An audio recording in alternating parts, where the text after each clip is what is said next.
तो इससे जितने भी क्वेश्चन अभी तक सीटेट में पूछे गए हैं उन सभी क्वेश्चनों को हम लोग देखने वाले हैं।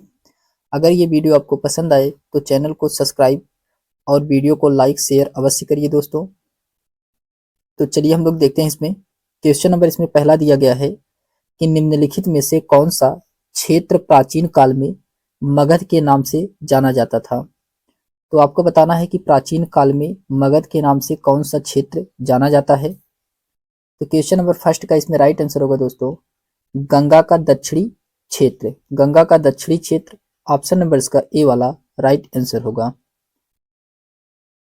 फिर उसके बाद आता है इसके एक्सप्लेनेशन में दिया गया है कि 6वीं शताब्दी ईसा पूर्व गंगा के दक्षिणी तट पर मगध साम्राज्य का उदय हुआ।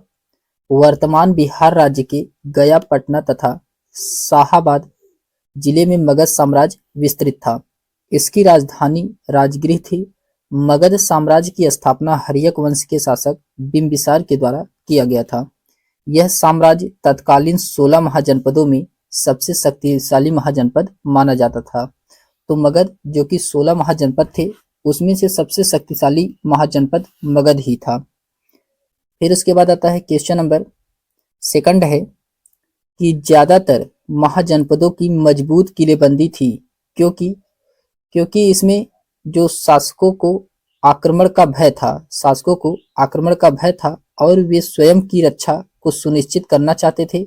इसीलिए ज्यादातर जो मगध जनपदों थी उसमें जो कि किलाबंदी करवाया गया था। ऑप्शन नंबर इसका बी वाला राइट आंसर होगा।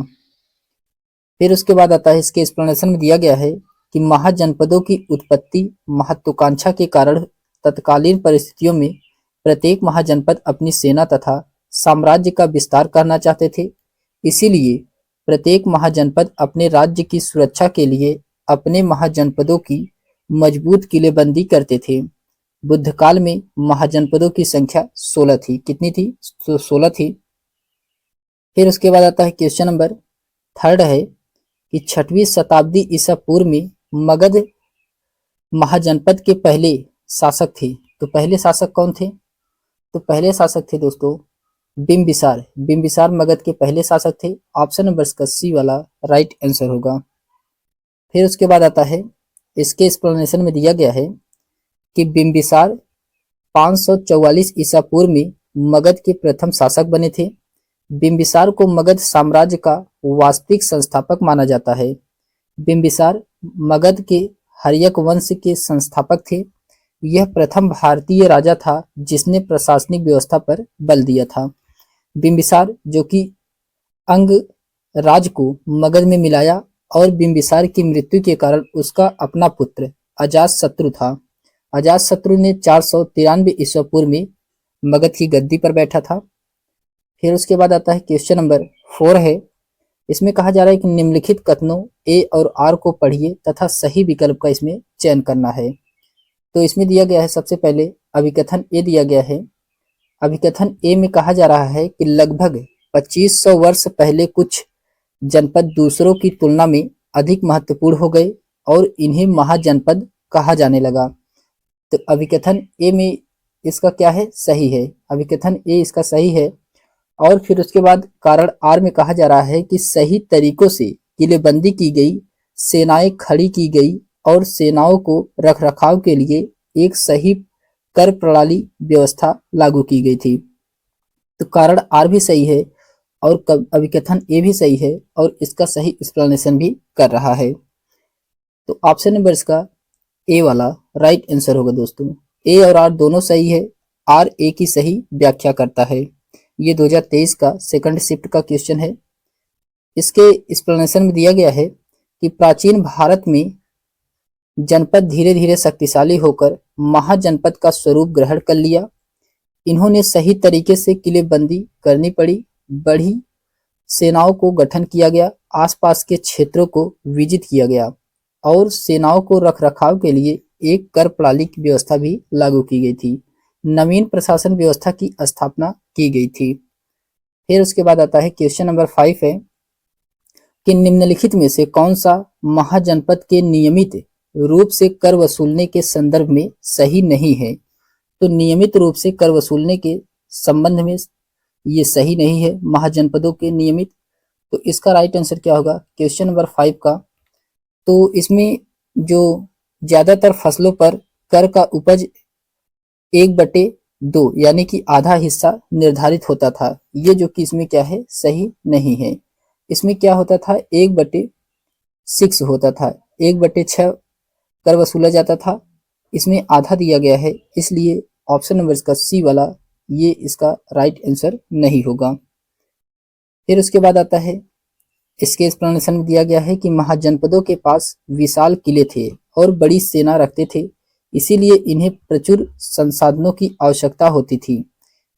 इसके लिए इन्होंने कर्मचारियों का भी आवश्यक होता था। अतः महाजनपदों के राजा लोगों द्वारा समय समय पर लगाए गए उपहारों पर निर्भर न रहकर अब नियमित रूप से कर वसूलने लगे थे। इसमें फसल पर कर 1/6 लिया जाता था, फसल पर जो कर होता था 1/6 भाग लिया जाता था, और कारीगरों के ऊपर लगाए गए कर, पशुपालकों को जानवरों या उनके उत्पादन के ऊपर में कर देना पड़ता था, और व्यापारियों को सामान पर कर देना पड़ता था, तथा आखेटकों तथा संग्राहकों को जंगल से प्राप्त वस्तुएं देनी होती थी। फिर उसके बाद आता है क्वेश्चन नंबर 6 है। क्वेश्चन नंबर 6 में कहा जा रहा है कि महाजनपदों के राजाओं यानी शासकों ने नियमित रूप से कर वसूले, निम्नलिखित में से कौन से कर के स्रोत थे। तो आपको बताना इसमें से कौन सा कर का स्रोत था नियमित रूप से। तो इसमें दिया गया है फसलों पर कर, जो कि सही है, फसल पर कर दिया जाता था। शिल्पकारों पर कर लिया जाता था, ये भी सही है। फिर उसके बाद आता है व्यापारियों पर कर लिया जाता था, ये भी सही है। और तीर्थयात्रियों पर कर लिया जाता था, ये गलत है। तो तीर्थयात्रियों पर कर नहीं लिया जाता था, जबकि फसलों पर, शिल्पकारियों पर और व्यापारियों पर, इन तीनों पर कर लिया जाता था महाजनपद के काल में। तो इसका राइट आंसर होगा ए बी सी, इसका राइट आंसर होगा ऑप्शन नंबर इसका ए वाला राइट आंसर है। ये 2023 का क्वेश्चन है, देख सकते हैं आप। फिर इसके बाद आता है इसके एक्सप्लेनेशन में दिया गया है कि महाजनपदों के राजा लोगों द्वारा समय समय पर लगाए गए उपहारों पर निर्भर न रहकर अब नियमित रूप से कर वसूलने लगे थे, जो कि इसमें फसलों पर कर लगाए गए थे, शिल्पकारों पर, व्यापारियों पर कर लगाए गए थे, पशुपालकों को जानवरों या उनके उत्पादन के रूप में कर देना पड़ता था। फिर उसके बाद आता है आखेटक तथा संग्राहक को जंगल से वस्तुएं प्राप्त होती थी, उन्हें देना पड़ता था। तो इस प्रकार महाजनपद में तीर्थ यात्रियों पर कर का कोई भी प्रावधान नहीं मिलता है। फिर उसके बाद आता है क्वेश्चन नंबर 7 है कि निम्न वक्तव्यों ए और बी पर विचार करें और सही विकल्प का इसमें चयन करना है, कौन सा इसमें सही है। तो इसमें दिया गया है वक्तव्य ए में कहा जा रहा है कि महाजनपदों के शासक केवल किसानों से नियमित रूप से कर वसूलते थे। तो पहला वक्तव्य क्या है इसका, पहला वाला गलत है, क्योंकि ये इसमें दिया गया केवल किसानों से, तो ये जो कि केवल किसानों से नहीं, और भी तरीके से ये किसानों से कर वसूला करते थे, व्यापारियों से भी वसूला करते थे, शिल्पकारों से भी वसूला करते थे। तो इसमें केवल किसान दिया गया है, इसलिए इसका राइट आंसर ऑप्शन नंबर इसका पहला वाला गलत है। वक्तव्य बी में कहा जा रहा है कि औजार